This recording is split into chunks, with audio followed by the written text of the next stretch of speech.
Yours truly, Brevin Thompson, is back to continue my series of Batman reviews leading up to the Batman, which is right around the corner. I really cannot wait to see that. And since we're still on talking about the Dark Knight trilogy, we are at the third and final film of the series, The Dark Knight Rises. I cannot even begin to tell you like how much anticipation I'd had for this film ever since the end of The Dark Knight when we saw Batman riding out into the night at the and then when the credits rolled for The Dark Knight, I have been waiting and ready. I was so ready for this film, and I saw it at an IMAX screening, and I was just blown away. I was glued to my seat, and it really lived up to expectations. I don't really recall like so much anticipation for a third film in the trilogy, really, because when you have like a sequel to The Dark Knight, which was really, really huge, even to this day, I mean, it would definitely be difficult to live up to expectations, and Christopher Nolan was very reluctant to do a third film because he didn't know how to like end it on like such a high note, especially after the passing of Heath Ledger, and yeah, but thankfully he was like encouraged to do a third film to like end his series on a high note, and what he's managed to do with his final film in his trilogy, I've always felt like satisfied because we got to see a good and satisfying conclusion to Bruce Wayne's journey to end his journey as Batman. And Christian Bale, I mean, this is some of the best acting that he has ever given throughout his entire career, and it's some of his best work as Batman.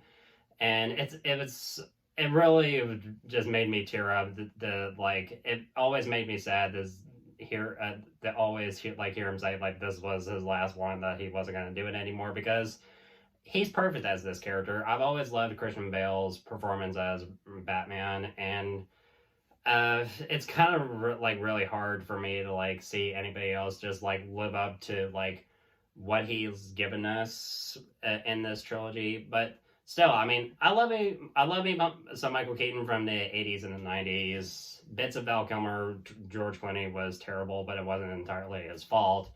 And Ben Affleck was badass. I mean, he still is, and I'm looking forward to seeing how he does in the Flash film. And Robert Pattinson, just hoping that he's good, so that's saying something. So yeah, but when it comes to Christian Bale, he's always been my favorite Batman. So what do you think, Austin? This is definitely like my favorite like third installment of any trilogy. Yeah, especially when you like compare it to like it's like a good third film for a trilogy that could be up there with Return of the Jedi or say Return of the King, especially Return of the King. Oh yeah, those are the top three for me. Oh yeah, same here for me. I remember seeing this was like the only Dark Knight trilogy film I ever got to see in theaters. Because I remember you said that your parents didn't want you to check out like Batman Begins or The Dark Knight in theaters because they thought you were too young for it. They thought I was just a bit too young. I mean, I was 7 when I saw Batman Begins in theaters, and I was 10 when I saw The Dark Knight, and I was 14. I mean, we were both 14 when The Dark Knight Rises came out. Yeah. So, I mean, we were at that perfect age for The Dark Knight Rises. But, yes. I mean, I knew, that the previous films weren't specifically aimed for me, but I didn't care. I still wanted to see it, and I was still satisfied with what we got. Oh, yeah. I think this was a great film. Oh, definitely. Mm-hmm. What would your take be? Yeah, this was probably my favorite movie experience of that year, besides Skyfall. But, Oh yeah, Skyfall was Fucking was awesome. Amazing. Yeah, I remember seeing this in IMAX, and it definitely was a worthy conclusion to the series for sure. It definitely was, and it was like one of the first few times I remember going into a theater where it was difficult for me to find a seat. Yeah. I mean, in terms of that year, anyway, for me, it was both this and the Avengers. So yeah, but when it came to The Dark Knight Rises, I definitely saw that like multiple times that year, at least like 4 times, because I fucking love that movie so much, and I still do, because of what they managed to do to give us an epic conclusion to this trilogy. And like I mentioned before, I've always respected Christopher Nolan's work as a filmmaker. He is a genius. And still, I love what he's given us between the Dark Knight trilogy and after the trilogy. Like movies like The Prestige and Inception and Dunkirk. Still mixed on Tenet, but still. And Interstellar. And Interstellar, yeah, but that was also pretty good. I keep forgetting that for some reason. I don't know why. But still, I mean, Christopher Nolan, he is a fucking genius when it comes to him being a filmmaker. And but mostly when it comes to his work on the Dark Knight trilogy, he knocked it out of the fucking park. I loved what he's done with this trilogy. And I don't think that anybody can like really live up to what he's done for his vision for Batman. I like how the film opens when we see like Gordon like at Harvey Dent's funeral, and you can feel that he's feeling like really guilty for like going through with this lie to achieve peace in Gotham and letting Batman take the fall after the end of The Dark Knight. Yeah. And when it comes to like the airplane scene and the introduction of Bane, holy shit. I remember seeing that in IMAX, and I was just like, okay, now that's how you introduce a villain. I mean, but it still doesn't like really top what they managed to do with Heath Ledger's Joker, because no matter what they do, it's just not going to compare. Yeah. But as far as Tom Hardy is as Bane, what he does with this role, it's pretty awesome. It's pretty fucking awesome. And I mean, I love the design of the mask too. Yeah. And despite the voice being somewhat silly, I can buy that, because he's intimidating looking, he's smart, and he's not Batman and Robin. Yeah, because in Batman and Robin, I mean, a zombie stacked up on steroids. Yeah, because let's face it, the Bane in Batman and Robin was a fucking joke. But here, I mean, you can buy that he's a serious threat. I mean, he's smart. I mean, he's a formidable fighter, and plus he can kick Batman's ass. Yeah. And you read the comics, you know exactly what we're getting at. And we'll get to that in a certain when we talk about a certain scene. But for the most part, in a nutshell, Tom Hardy as Bane is fucking awesome. And mostly I love it how in this entire film that he outsmarts our protagonist in the every time. It's not only just that, but how he like performs as the character, because I mean, you never see his mouth because because of the mask. He just does everything with his eyes and body language, and for this character, that's pretty much all you need. And Tom Hardy really excels at that. Again, I think it was pretty awesome, and I think they did a great job with Bane in this film. Yeah, because if you were gonna have like the villain for the final Batman movie in this trilogy, I mean, who could it have been than Bane? I mean, I can't really think of too many other villains that would have been on the same level as Bane. Yeah. I remember. Since they already did Joker. Yeah, since they already did Joker and they have Two-Face, Ra's al Ghul, and Scarecrow. Yeah. At first, I remember as a kid, I remember them wanting to do. I remember I wanted them to do the Riddler, but I was happy that they went with Bane. But I'm really happy what they managed to do with Tom Hardy as Bane, and like I said, he's a fucking badass. So, what would you say? Yeah, I think, Tom Hardy, speaking of him, he's always landing such great roles with characters, and Bane was just, that's what really made me a fan of him, his work, especially. Yeah, he's such a phenomenal actor. You can buy him as a good actor. And movies like this, Lawless, which had him and Shia LaBeouf, and Mad Max. Mad Max Fury Road, yes. Yeah. And even if you want to count Venom, he's like great. The highlight of those films, obviously. But when it comes to Tom Hardy, he's fucking phenomenal, especially in films like The Revenant. He's iconic. He's great. Yeah, and I think he was a perfect choice for Bane. He was. Definitely. And how this airplane scene was executed, I'm just like, having like another plane like over the other plane to just like, and you have like Bane's men just massacring these FBI agents just to get this nuclear physicist. And calm now, doctor. Now is not the time for fear. That comes later. And sends like the other plane like crashing down. Yeah. That was great. Yeah. Plus that entire scene was beautifully shot. Yeah. That was a beautifully shot in IMAX. Oh, yeah. And like I said, a good introduction for a villain. Then we cut to Gotham, which is taking place like 8 years after the events of The Dark Knight. And Gotham is like in an era of peace because of like... Based on a lie. Yeah, peace that's based on a lie. And that because of like... You have like all these criminals that are locked up in Blackgate as a result of the Dent Act, as they refer to as like... how Harvey Dent's stand against organized crime like made Gotham a safer place, but Gotham is completely unaware of the murders that he committed as Two-Face, and Gordon is guilty because of letting Batman take the fall, and he felt like he betrayed a good friend, and he feels like Gotham needs to know the truth, but... when you see like this one moment where he has this speech prepared where he's like ready to tell Gotham the truth, he at first he's like, maybe the time isn't right, and that comes into play later when Bane has Gordon's speech and then he reveals Harvey's crimes to the public. So there's like so much emotion like delivered to Gary Oldman, like in this like one moment where he's very conflicted at first on revealing the truth to Gotham.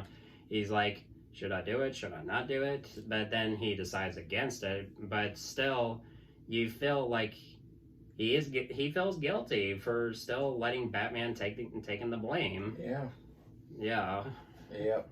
And when it comes to Bruce Wayne in this film, he's still played perfectly by Christian Bale, but here he is a broken man, both physically and mentally, because how everything had turned out in The Dark Knight, and especially he is depressed because of the loss, because of Rachel, because he felt like Rachel was his only opportunity for a normal life, and that was taken away from him. And I like how Alfred's like, you're not living, you're just waiting, hoping for things to go bad again. And because they definitely do. And I really like what they do with Alfred in this film and how he's like trying to persuade Bruce to find his happiness, which he eventually finds at the end of the film.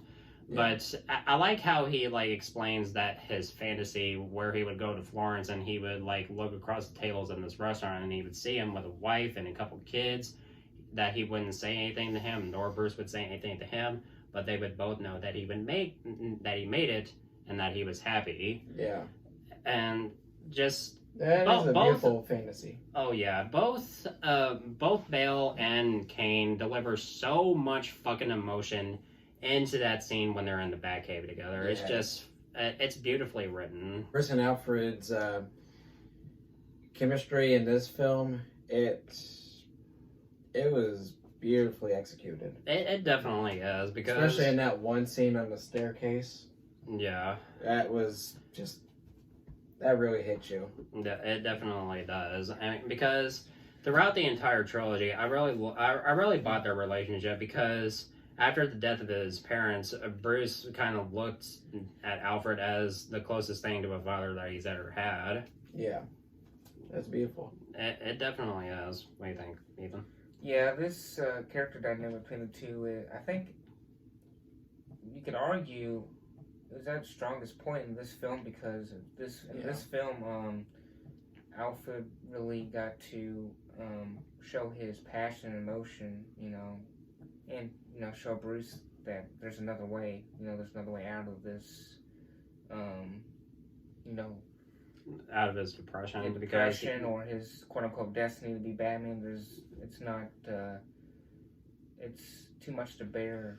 Yeah, because he even pointed out you hung up your cape and your cowl, but you never moved on to find a life, to find someone that can make you happy. And even when Bruce said that he did find someone, which was Rachel, he's like, you lost her. That's part of living. Yeah. So yeah. Yeah, he didn't take the advice to the heart. Yeah. Yeah, he didn't. He didn't. But I mean, because I said, he thought Rachel was his only hope for a normal life, and that was taken away from him by the Joker. Yeah, and now Alfred kind of regrets of burning that letter. He should have just given the letter to Bruce. Yeah. Mm-hmm. He thinks he should have just given it to Bruce, but he burned it just to spare his pain. Yeah. Which I can understand. Yeah. Point being, I mean, when it comes to Christian Bale and Michael Caine in this film, I mean, they are just perfect.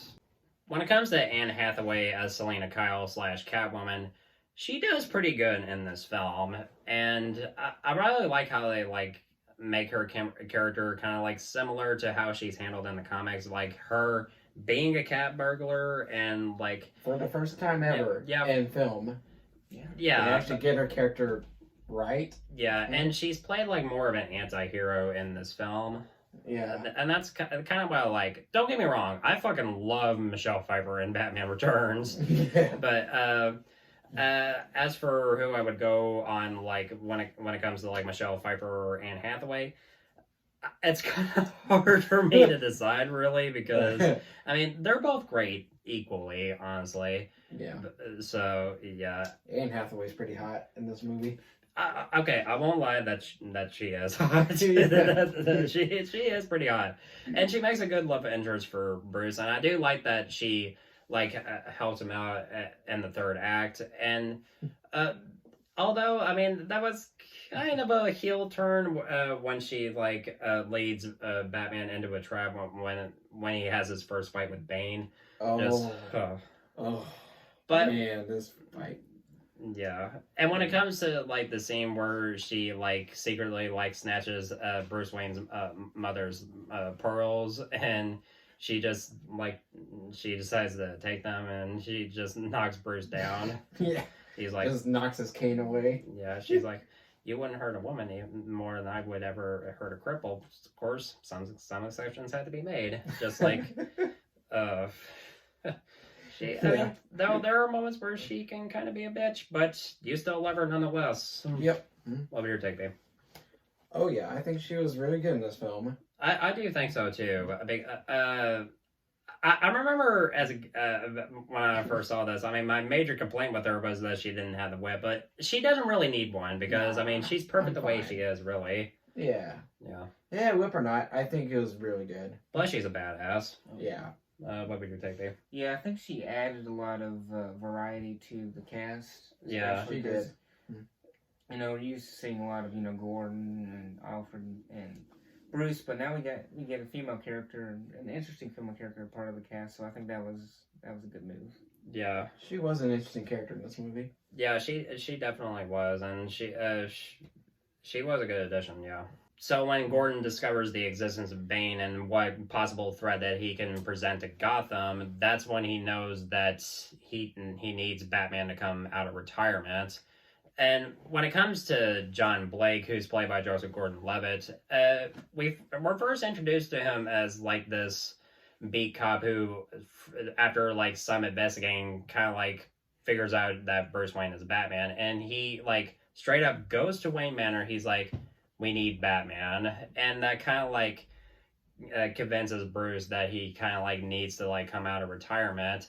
And as far as like how his character is handled, John Blake, who's played by Joseph Gordon-Levitt, I do think that he gives a good performance, and I like how he can be like a good supporting character for Batman, and he's a good addition to this cast. Plus, I really like him as an actor. He's really, really good.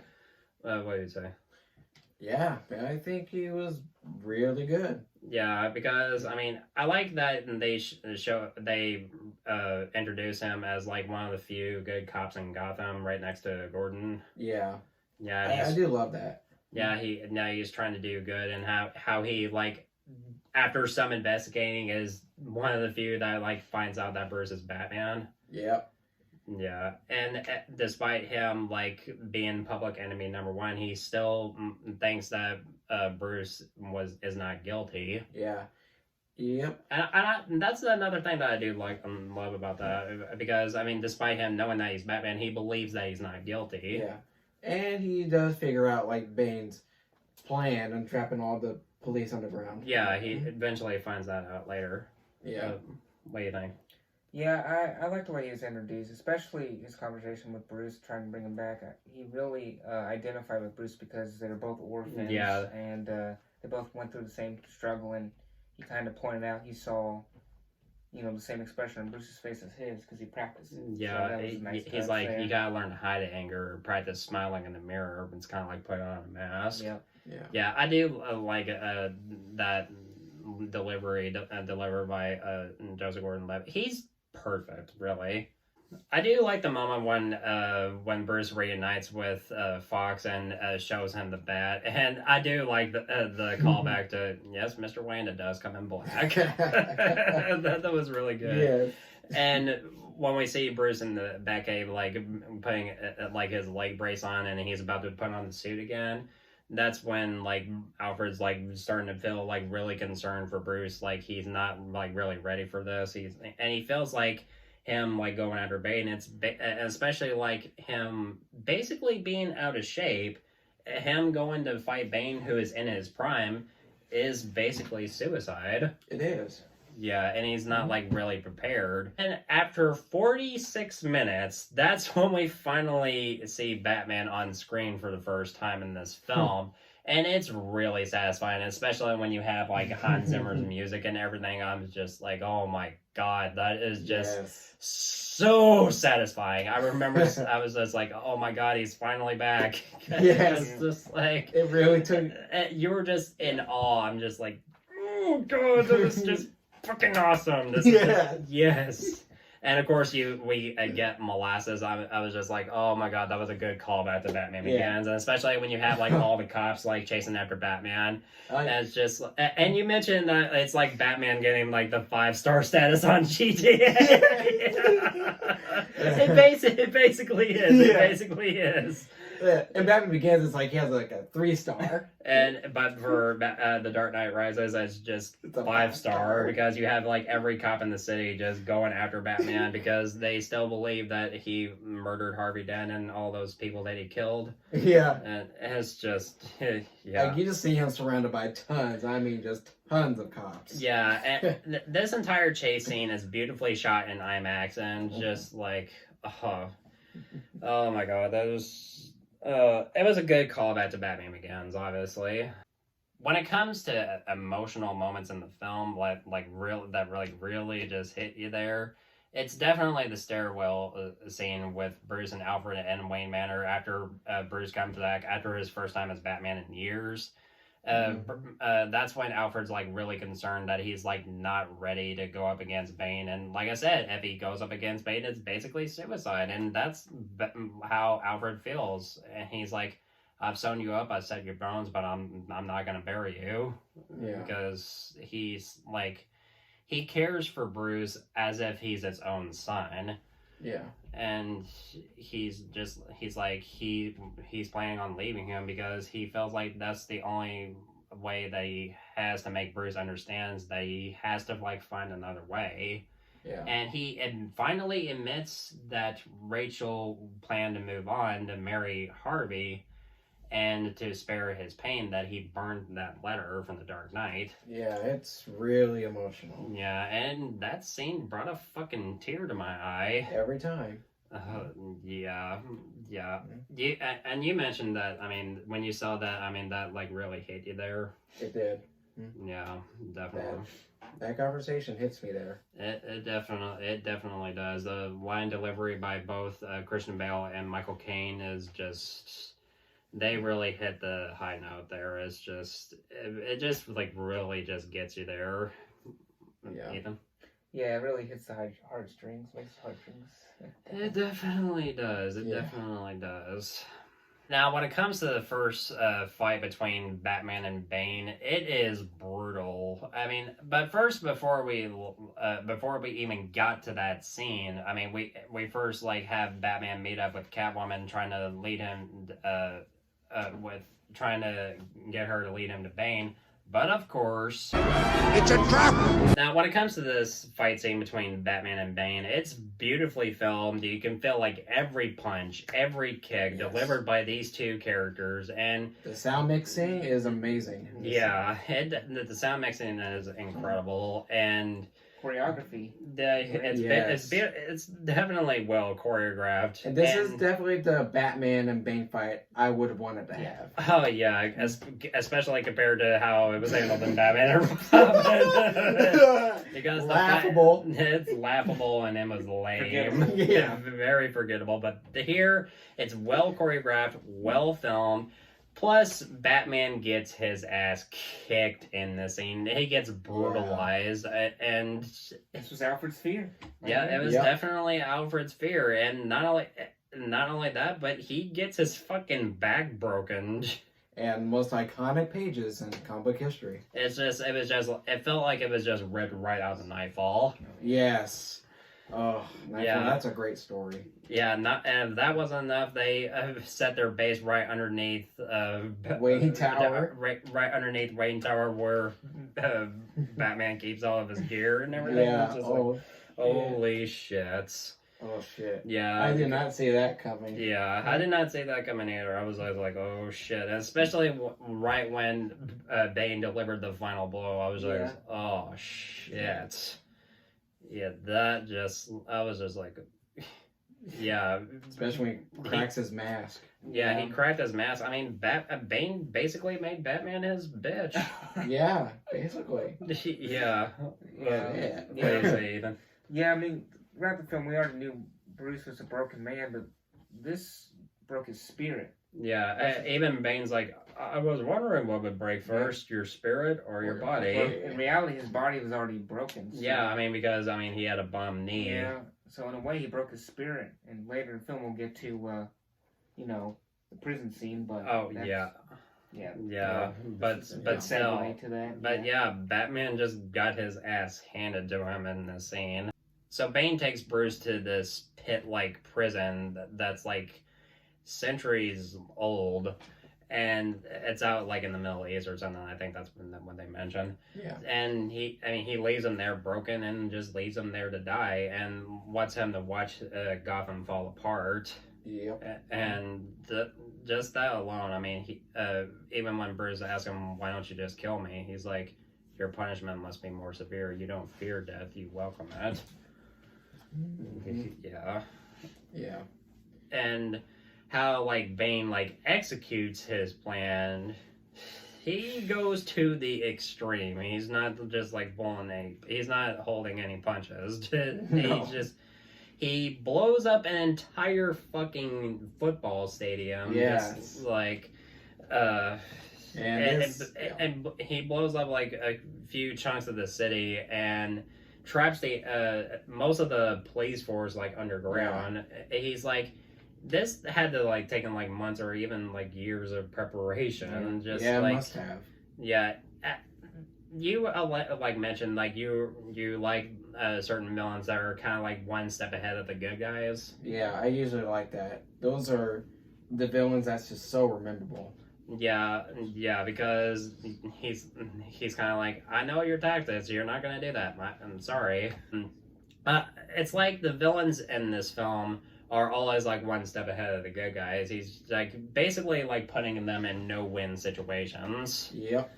Yeah, he traps the police force underground and cutting Gotham off from the rest of the world, and basically turning it into a no man's land, basically. And the there's football field scene. Yeah, the football field scene. That explosion alone is like, oh, I remember being like, holy shit. Yeah. Yeah. Those were some good CG effects. It was definitely good CG effects. I mean, it was like really shocking, especially seeing it in IMAX. Yeah. Fun fact, that football stadium, that was the Steelers in the NFL. Yeah, no, that was... It Up really in is just... Pittsburgh. That's really amazing that they filmed that at that stadium. Yeah, Heinz Stadium up in Pittsburgh. Yeah. And if that wasn't enough, Bane heads to Blackgate with a few tumblers because I mean they stole most of Wayne's tech. He delivers Gordon's speech and reads it out loud to the public and revealing Harvey's crimes as Two-Face and that Batman is innocent. Yeah. Release every single inmate in Blackgate, and this leads to Gotham descending further and further into chaos. Yep. And it's basically just became hell on earth, basically, and all hell is breaking loose right when Gotham is in desperate need of a hero, and Bruce is forced to watch all of this while his city is falling apart. Right. Yeah, it must be heartbreaking for him. Yeah, it definitely is, and it feels like all hope is lost in this film, and you're kind of like, what are they gonna do to get out of this situation, you know? Yep. Yeah, I mean, you're kind of just clinging on to your last bit of hope throughout the film. I mean, there's so many heartbreaking moments that you're like what's gonna happen next? Like, what are we gonna? Yeah, because they go to Wayne Enterprises and they take apart, start tinkering with the fusion reactor because they was used to offer clean, safe energy for the entire city. Right. But they figured out that the reactor could be altered into a nuclear weapon. So they used that to hold the city hostage. But since that was removed from its reactor, its cells become decreasingly unstable and starts to decay. And within a matter of months, it will explode. So yeah, it's like the clock is constantly ticking and ticking and ticking and ticking, and it builds up a lot of suspense. It does. And when it comes to the scenes with Bruce in the pits, it really fleshes out more of his character in this film, and it kind of builds up to the epic conclusion of the trilogy, how he's broken physically and mentally. Yeah. And he's trying to get himself back in shape, and how he has this one prisoner fix his broken back. It's just really painful to watch. Painful. And he has this hallucination of Ra's al Ghul, who they brought Liam Neeson back for just 2 minutes. Yeah. And it was a good callback, and him having a hallucination of his former mentor and nemesis. Yep. And how he believes, since there was a child that was born in this pit, and Bruce at first believed that Raz's child was Bane, and that he's his heir.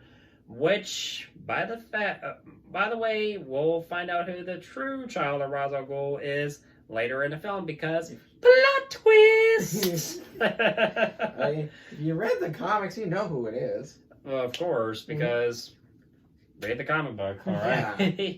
But yeah.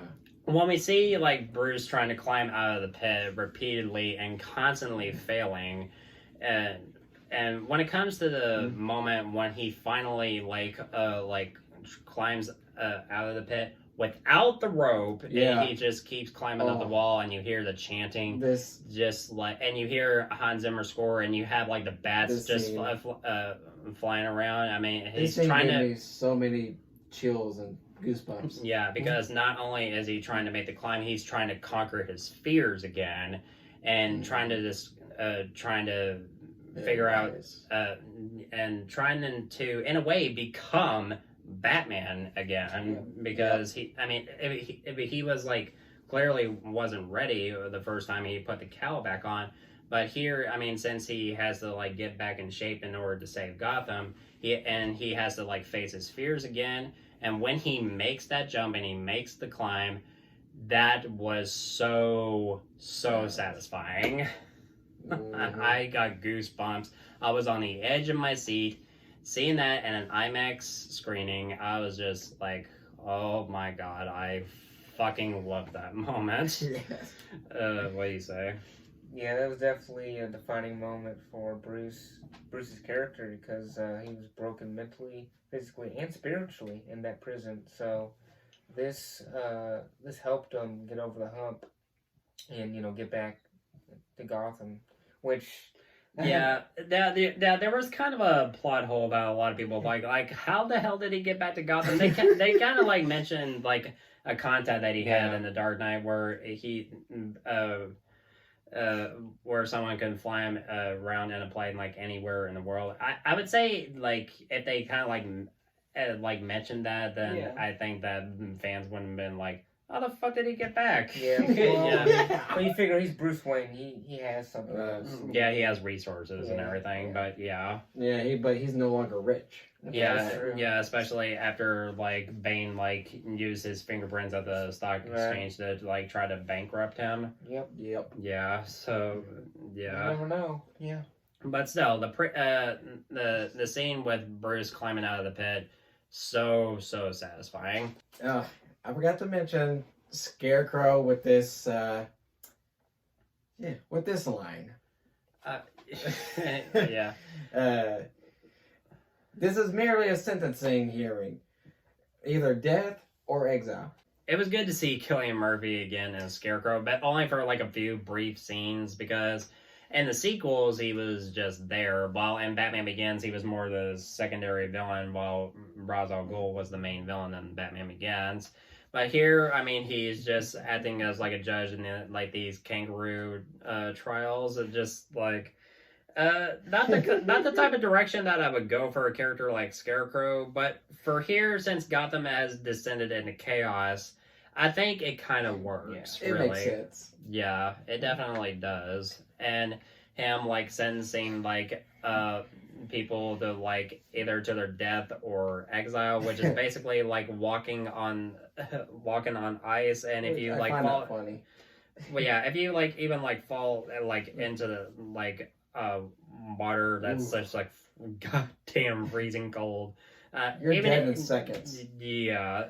But when it comes to like Batman revealing to Gotham that he's back by saving Gordon and like having him like light up that flare and like showing that like flaming like signal on that bridge, just and you hear Hans Zimmer score, just I got chills. I was just like, oh my god, that is just amazing. Yeah. And letting Gotham know that he's back. Yeah, and letting them know that there is still hope. Yep. Yeah, and Batman manages to like free the cops, and when it comes to the final battle between Batman, the cops against Bane and his forces, just like that is just some iconic imagery, and having Batman having his showdown against Bane, just it was also really satisfying, especially when Batman gets the upper hand against Bane and damaging his mask. It was amazing. It definitely was amazing, and when it's like I love like this shot with like all the cops is slowly moving towards Bane and his men. Yeah, and even when he has like just the tumbler, ready to fight and die for this city. Yeah, definitely. It's just really, and not only that, but in the background you have like Gordon trying to track where the bomb is and plant this device that can block the detonator's signal to the bomb. And you have Fox trying to like find a way to like reconnect the core to the reactor so they can like stop the bomb from going off. So you have like almost everybody trying to do something to save the city. Yep. Yeah, and I like that like everybody has like a key role in trying to like do what they can to save the city. And it makes the finale much more satisfying, really. And when it comes to plot twist, when the true child of Ra's al Ghul is revealed, and it's revealed to be Miranda Tate, or AKA Talia al Ghul. At first, I wasn't as sure at first when I saw this how to like think of that. But I remember this like one time about like her like trying to of her like saying about like restoring balance. I was like, that sounds familiar. I was like, oh shit.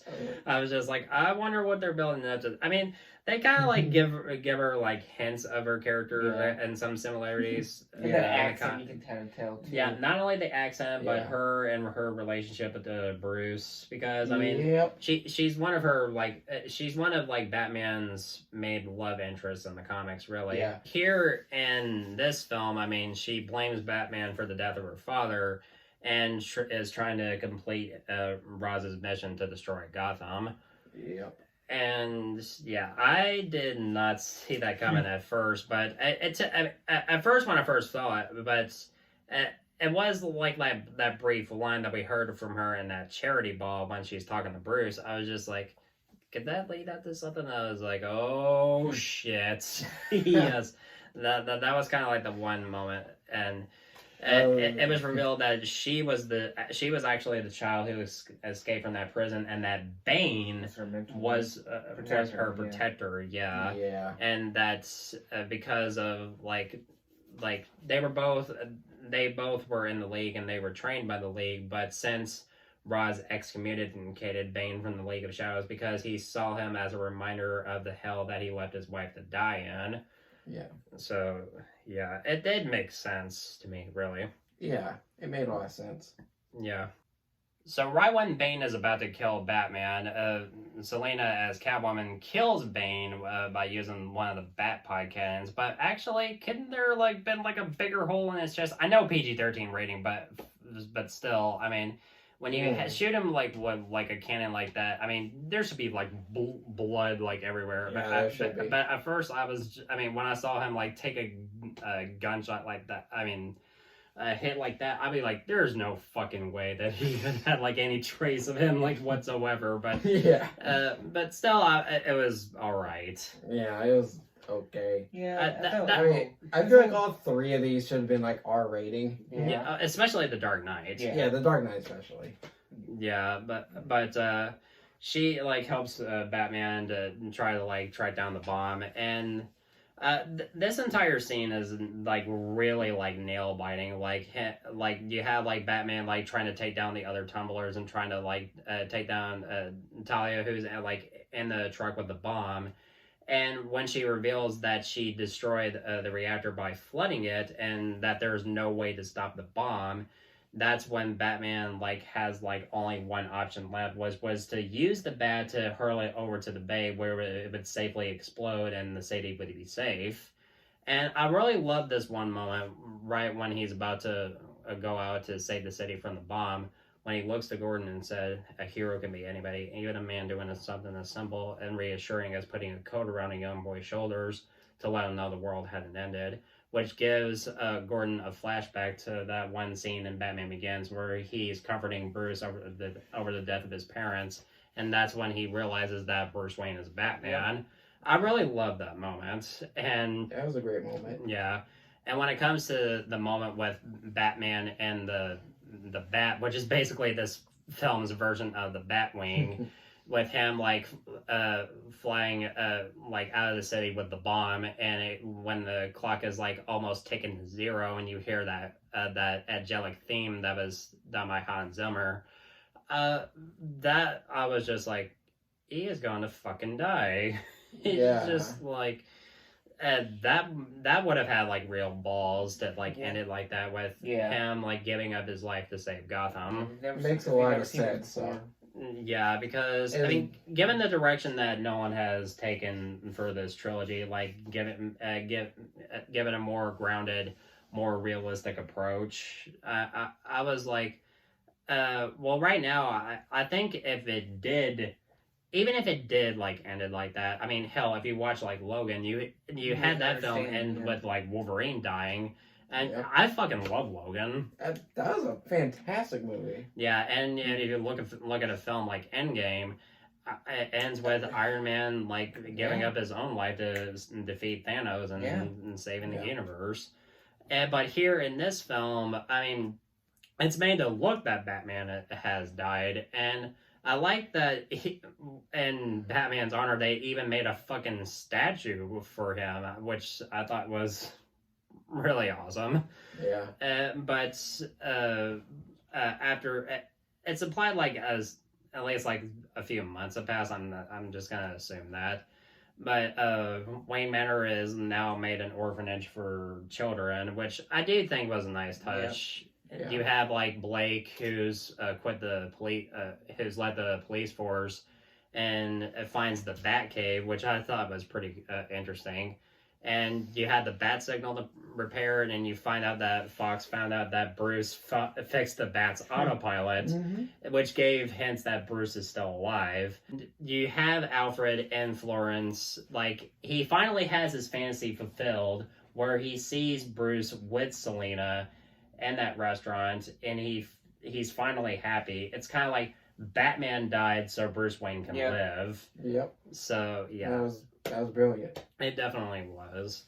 So when it comes to The Dark Knight Rises overall, I do think that is an epic and satisfying conclusion to Christopher Nolan's Batman series. It could not have ended better with this.